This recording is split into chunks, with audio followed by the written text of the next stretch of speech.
Hi, this is Professor Unmack, and I wanted to make this relatively short video to talk about the different kinds of primary elections. Next year is an election year, and so I'm sure you've already started reading a lot of news stories and hearing a lot of news about the upcoming primary elections. And it's talked about in chapter 10 of your textbook, but a lot of students find it kind of confusing. So I thought I'd do a relatively short presentation on the different kinds of primary elections. And then I'll end this video with a discussion of California's primary system, which is a little bit different from most other states. The first thing I want to talk about is what a primary election actually is. So in any given election year in most states, voters are going to be given the opportunity to vote twice. The first is in the primary election, and the second is in November in what we call the general election. So in the general election in November, everybody's voting on the same day. Throughout the whole country, everybody's voting on the same day. But primary elections take place in different times depending on when the state sets the primary election for that particular state. And the primary reason, that's my pun, the primary reason that primary elections exist is to nominate candidates to run in the general election in November. So when you look at your ballot in the November general election, setting aside California for the time being, but in most states in the union, when you look at your ballot in November, for each office that you vote for, or a person votes for, there's going to be one candidate representing each political party.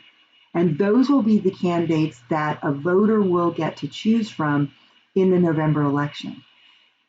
Those candidates who show up on the November general election to compete for the actual office that they're running for are chosen to run under the party's label in a primary election held earlier in the year. So what the primary elections do is they narrow down the field of candidates. There might be, say, 3 or 4 or 5 people who want to represent the Democratic Party or the Republican Party or the Green Party in a run for office, say, for House of Representatives or U.S. Senate or for the governor of a state. But in November, only one person from each political party gets to actually run for the office. And the primary elections are the way we narrow down that field of candidates. The dates for primary elections differ from state to state. This map, this is a website called 270 to Win, and it's all about elections, and 270 is the number of electors you need to win the presidency, electors in the Electoral College, so that's why the name of this website is what it is. But I just wanted to show you the primary election calendar. So starting in February and running through June is usually the last primary election. The states will be holding their primary elections. California's primary election in 2020 is going to be held on March 3rd. And then, so if you are a registered voter in California, you'll vote in the primary election on March 3rd, and then the general election will take place on November 3rd. We'll be electing a president, but we'll also be electing all kinds of other offices as well. So you can see that the states there's a wide range of dates where the primary elections take place. March 3rd is going to be what we call a Super Tuesday because there are lots of states holding their primary on the same day. So you'll probably be hearing a lot about that as well. Okay, so the 3 basic types of primaries used in the United States are closed primaries, open primaries, and blanket primaries. California has a weird riff on a blanket primary called a top 2 primary, which I want to discuss last in this little presentation. But let me tell you about closed primaries, open primaries, and blanket primaries. The big thing to keep in mind is that in any of these types of primaries, the outcome is the same. One candidate from each political party gets chosen to represent that political party to run for office in November. It's just that the way the voters choose the candidates is a little bit different depending on the type of primary. So in a closed primary, only voters from a political party are allowed to participate in that party's primary. So, for example, if a state is a closed primary state, and you're, let's say you live in a closed primary state, and you're a registered Republican. When you go to vote, the person handing out the ballots at your polling place is going to see that you're a Republican on the voter registration rolls, and they're going to give you the primary ballot for Republican voters. And so for any office that you're voting for, say House of Representatives, U.S. Senate, governor of your state, etc., you will only see the names of candidates who are registered Republicans, and then you'll be choosing which Republican you would like to see run for that office against a Democrat, against a Green, etc., in November. And only people who are registered Republicans can vote in the Republican Party primary in a closed primary state. Only registered Democrats can vote in the Democratic Party primary in a closed primary state. We do not have a closed primary in California, but a lot of states do have closed primaries. This gives the political parties a lot of control over who gets to participate in choosing the candidates from their party who will run in the November election. The opposite of a closed primary system is an open primary system. And states that have an open primary system, their ballots are still going to be printed with only candidates from their party listed on each ballot. So there will be a Republican Party primary ballot and a Democratic Party primary ballot and a Green Party primary ballot, same as with a closed primary, but voters have a choice. So if you're a registered Democrat in an open primary state, but you want to vote in the Republican primary instead, you can choose to do that. You can't vote in both. You have to make a choice. But in an open primary state, voters can choose to vote in a primary even if they're not a member of that political party. In a blanket primary, everybody who goes to vote at a particular polling place will get the same ballot. And all of the candidates for each office, regardless of political party, will be listed under that office. And then, so if you live in a blanket primary state and you go to vote, you could vote for a Republican to be nominated to run for governor and a Democrat to be nominated to run for your seat, your district in the House of Representatives. And you won't be tied to voting for only people from one party. Now keep in mind, in the primary election, you're not voting for the person who's going to win the office. You're voting for the person who you want to see run for office in November. And so even in a blanket primary, in November, there will only be one candidate from the Democratic Party, one candidate from the Republican Party, one candidate from the Green Party, etc., running to win the office outright in November. Here's a website that shows you what kind of primary system each state uses.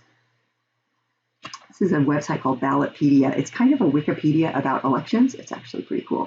So here's primary elections by state. And so you can see, for example, that there are a lot of states that have open or semi-open primary systems. So, and the difference here, I don't want to complicate things too much, but because elections are sort of run through political parties, even though the elections themselves are run by the state, they're paid for by the state and the state monitors the voting and all of that.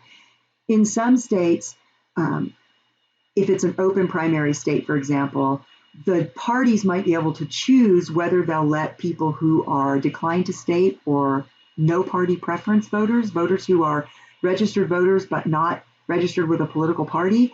In some states, the political parties can decide whether they want to allow those voters to vote in their party's primary. And in some states, the Democratic Party says, yes, come and vote in our primary, and the Republican Party says no. And in other states, maybe the Republican Party says, yes, come and vote in our primary, even if you're not a registered Republican. And other states, they don't. So it's a little bit more complicated, but for purposes of this class, you mostly just need to know the basics. You can see, too, that California and Washington are what we call a top two primary state, and I'm going to talk about that in a minute. But you can see that a lot of states have open primaries. A few states still have closed primaries, and then some states are a hybrid in between. So lots of different kinds of, it's a very good example of federalism, what we talked about earlier in the semester, that states can adopt different ways of doing things. So let's talk a little bit about California.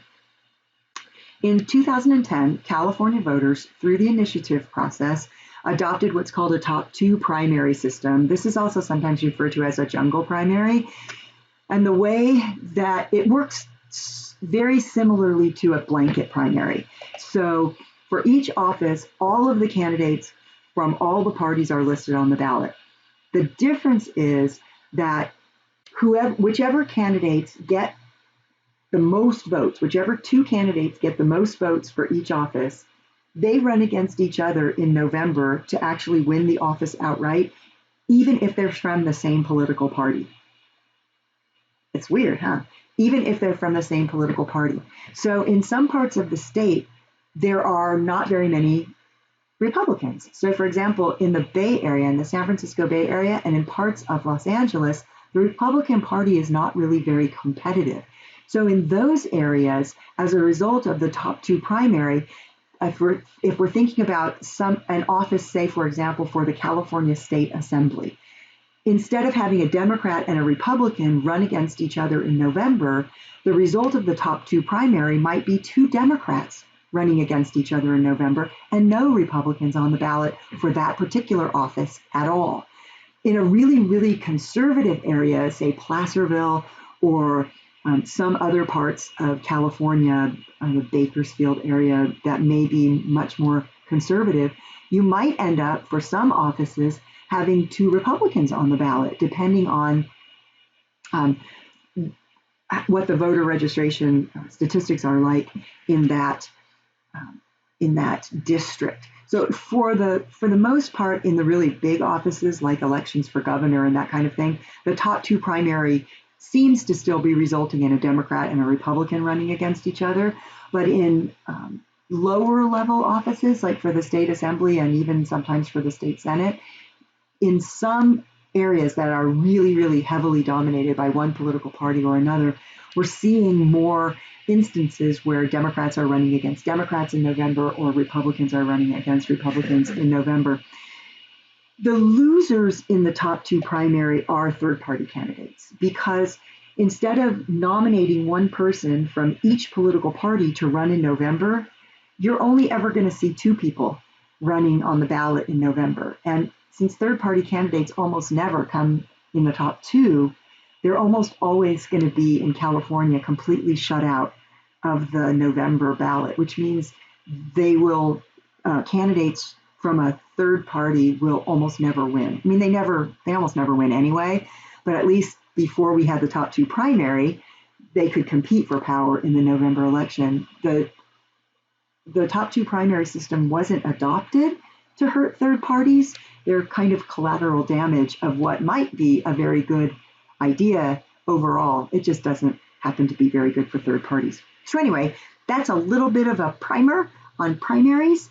If you have questions about primaries, feel free to go back to those websites or email me a question and I'll do my best to answer for you. Again, this is also discussed in your textbook in Chapter 10. Thank you.